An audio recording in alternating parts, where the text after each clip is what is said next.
What's going on, guys? This is Schady here, and today I'm bringing you PPL Week 5, a battle against ShroomRaver and the Parasect Germain.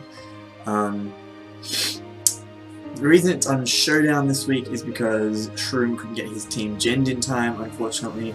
I did get my team genned by Jack Storm252, so his link's been in the description because that means a lot when people do actually gen your team so you can have Wi-Fi battles. Unfortunately, couldn't do that one this week, so we are back on Showdown, which, there's nothing Shroom could have done about it, but I would prefer to be on Wi-Fi, and there'll be a couple of things where I'll explain why in the battle. So briefly, if you don't know what PPL is, I have no idea why you're watching this video in that case, but it's basically a draft-based Pokemon League, like many of the others that are around at the moment, and we are currently in Week 5 of our third season, second season I'm involved. Links to all the PPL Twitter, YouTube, etc. will be down in the description, as well as links to ShroomRaver's channel. He will be uploading our pre-game rap battle at some point, which is horrible on my part at least. I'm sure Shrooms is amazing, haven't heard it yet, but I'm sure he's freaking on fire because he always is. And yeah, so I'm just going to briefly go over my team. I do have a team builder video, and also links to other coaches in the description. I do have a team builder video. I won't link that in the description because I'm lazy as fuck, but I will briefly go over the team now. So it's max HP, max attack, life orb, Emboar, with coverage to everything. Max attack, assault vest, extra drill with some Spadef investment, a physically biased mixed Thunderous with max speed, outspeed Latias, or physically defensive with a little bit of Spadef investment, Ordino with Trick Room, mainly for Emboar sweep. Physically defensive Quillfish with fully utility moves, Scald, T-Spikes, Taunt, and Haze. And then a bulky offensive Tyranitar with Surf and Stealth Rocks. And yeah, Team Builder will go into more detail about why I have all those sets, all the EV spreads, all the IV spreads, because there were some of those are unique this week, etc. Looking at Shroom's team, he didn't bring Blaziken, which I wasn't overly expecting, but it could always sweep my team if it got up in agility, basically, and I let certain things get worn down, so that was that. What else didn't he bring that I expected? I don't see any Sylveon, which is good because, I probably should have brought Latios, but I didn't, but oh well. And don't see any, or something else that I really expected that I'm not seeing. I can't remember what it is right now. Oh well, maybe I'll remember during the battle. In any case, I feel fairly well prepared for most things on his team. I have coverage to hit everything. The Jellicent I wasn't particularly expecting to see. I definitely wasn't expecting Armaldo, but I can deal with both of them. That's part of why I wasn't particularly expecting them, is even without dedicated checks, I have things to hit them. So, looking at his team, I decided to lead off with my Thunderous. Now, this is actually the second time we played this battle.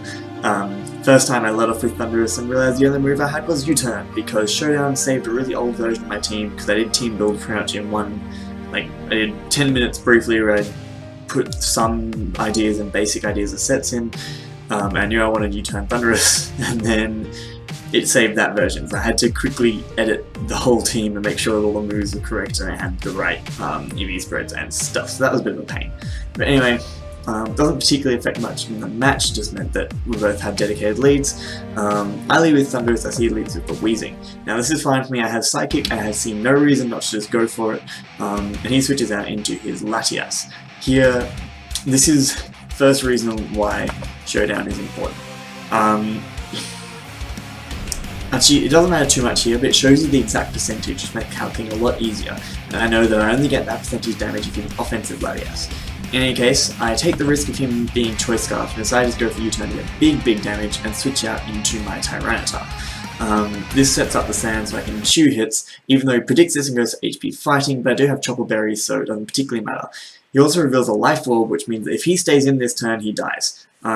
So here I just click Stealth Rocks because he either attacks me and dies to Sand and Life Orb, or he roosts and then I can crunch next turn so I can still take HP Fighting, or he switches out and I get 3 rocks. Now here he goes into Armaldo, and I basically thought this thing would either be bulky or I would just sack my Tyranitar. So I'm just going to pause that there because that play is kind of important. Shroom is about to go absolutely mental in the chat. I didn't see it because I ignored spectators and all opponents. I said this sort of, sorry for the Stone Edge miss, but these things happen. Turns out Armaldo was max attack Life Orb, I believe, and could actually 2-hit carry everything on my team outside of Ordino. His plan was to agility pass into it with Sizzle, which could have been very, very spooky late game. Now, I was just sacking off Thunderous. I clicked Rock Slide because it was a move that would Oko a bulky Armaldo if he didn't run enough speed investment for me, so I was hoping I might even have speed. I didn't, but he missed the Stone Edge. And that basically changes the game because he loses his Armaldo and I still have a Tyranitar around, and I have Rocks. He doesn't have Spinner anymore, he does have a Defogger in the form of Sizzle, but I don't think it had Defog, I'm not 100% sure. And part of this, like, Shroom got extremely salty. I was not expecting an offensive Armaldo. I'm not sure why he risked the Stone Edge, I guess predicting my switch out into Ordino, but I didn't particularly want to take a hit anyway.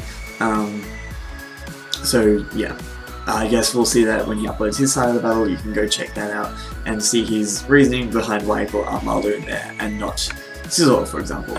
So here, I am just sacking off my Tyranitar. It's done everything that it needs to. He just Mega Evolves with Sizzle and outspeeds, goes for Bug Bite and takes me out. I couldn't really do much to it anyway. Crunch is my best move here, and it's about 30%. So I go into Thunderous because he doesn't really have a great switch in, and just click Incinerate because it'll do good damage to everything.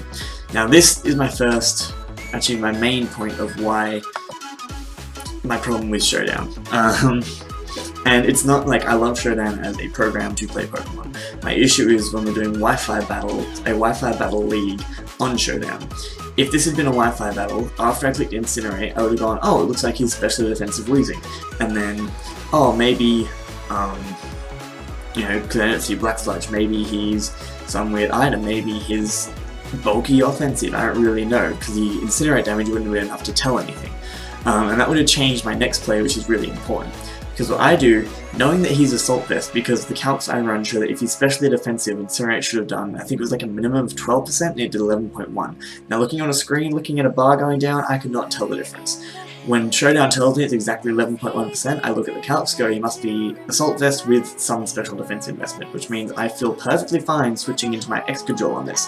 I just go for U-turn for chip damage, and go straight into Excadrill, because the only reason I wouldn't switch into Excadrill on a Weezing was fearing Will-O-Wisp, but he's Assault Vest, so he can't be Will-O-Wisp.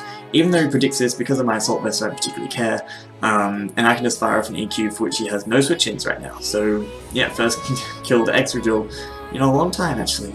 He brings in his Sizzle, I can't kill this thing, and I'm a little bit scared of the superpower, so I just switch out into my Coolfish, because my dedicated check this thing as he goes for the top pass. And he's going to go straight into Jellicent because Krook doesn't like being at -1. Now here he doubles out into the Crocodile. I'm not sure what he was expecting, but I go for Taunt just because I don't want to be burned or let Jellicent recover. And here I just switch out into my Ordino because it can tank on anything this Crocodile wants to do. And then I pull a double here into my Thunderous to get some momentum basically, because either Krook is Scarfed, which is what it looks like. I'm just going to pause. Either Krook was Scarfed or he'd be scared out by Dazzling Green. Anyway, so I decided to just go into Thunderous because it does hit everything on his team exceptionally hard. The other things that with the calcs I ran, I could check that he looked like Jolly's Scarf was probably the most likely item because he was also Moxied on Intimidate. So that's sort of what I was expecting a Scarf. Other thing with the team, I didn't actually make Ordino Regenerator before it Mega Evolved. My bad, because when I was checking moves and stuff, I checked level 50, I didn't check the ability on Ordino. So that's going to come into play there, otherwise that would have been a really good double, because I get Ordino back to full and get some momentum. So I see no reason to over-prediction, just go straight for the Incinerate, because I don't need to risk anything and burn up his Colbur Berry, which doesn't really matter because I don't have any Dark coverage left. Now here I click U-turn because in a risk versus reward sense, either I U-turn out on Jellicent, get a little bit of damage and could go into something else like Ordino to wall it, or he's switching Crocodile, I get tons of damage. So here is when I realize I'm not Regenerator. I probably should have just doubled back out into Thunderous here, but instead I decided it's my opportunity to start Trick Room. Now, this sequence of plays is a bit weird, because as I said in my team build-up, my plan was Trick Room, Healing Wish, go into Emboar. But the issue is, if this is a physically offensive Jellicent, and he goes for recover, I can't kill it with a head smash. From the range he's at, I kill it with a head smash. So if I'd gone for Healing Wish right there as he went for Scald, I won the game with Ember. Unfortunately, I expected him to recover, so I decided to wish up and just stall out my own Trick Room. I realized it was a misplay after I clicked it, but you can't change plays after you make them. So he gets a crit burn Scald, which doesn't really change much, except I decided to just sack off my Ardino and go for Healing Wish, hoping he'll go for another Scald. Unfortunately, this turn is when he recovers, and I'm like, I played that so badly. So I just go into my Ember because whatever, and then switch straight out into my Qwilfish. So Ardino's Trick Room was completely useless, and in fact works against me here because it means Jellicent's going to be outspeeding. So here he has one more turn of Trick Room, he goes for Will-O-Wisp burn my Qwilfish, which is fair enough. I get up my only layer of Toxic Spikes because it looks like Scizor doesn't have default. I want to get this thing poisoned, and I want to get Crook poisoned just so I can wear them down. So he brings in the Scizor. I just stayed in and went for Taunt because I didn't want Jellicent recovering, etc. Also means that now I know this Scizor can't default even if it has it. I just stay in and go for Scald and get the burn, which is kind of crucial because it means that A, Bug Bite does nothing, and B, another Scald is going to be able to take out this Scizor. Otherwise it would have just kept being a cycle of Scald and Taunt, but it means it's not worth preserving it and going as Jellicent, predicting a Scald, etc. Not that it would really help much anyway, because all you would get is Rocks damage and Poison. Here it brings in his Crocodile. I could have been cheeky and gone straight into Thundurus, but it wasn't worth risking because Thundurus is my only thing that outspeeds this at the moment. Sorry, that is immune to EQ, so I needed that alive. And so I had to suck off Qwilfish and play it safe rather than try and preserve differential and end up losing on a bad prediction. So he does reveal the Scarf here. I just finish him off and Incinerate. And at this point, Thundurus wins because Jellicent cannot kill me, and Thunder Punch does a metric butt-ton.